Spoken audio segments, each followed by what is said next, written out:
Hello বন্ধুরা, আমি পিউরয়। তোমরা আমি প্রথম ব্লগ করছি, তো তোমরা যে যেখান থেকে দেখছো এটা কমেন্ট করো, ঠিক আছে? আর আমি এটা আমার বাবুর খাবার তৈরি করেছি। ফার্স্টে দিয়েছি জিরে, গোটা জিরে তেলে দিলাম, তারপরে আবার দিলাম পেঁয়াজ কুচি, তারপরে দিয়ে দিচ্ছি একটু নেড়ে নেব। একটু ভাজা ভাজা মতো হয়ে গেলে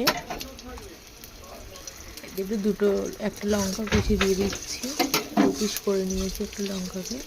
তারপরে দিয়ে দেবো টমেটো কুচি, ভালোভাবে একটু নেড়ে নিলাম।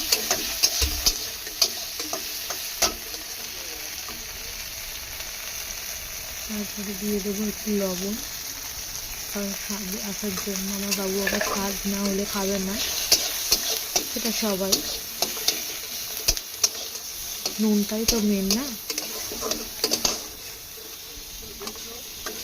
তারপরে দিয়ে দিচ্ছি গাজর,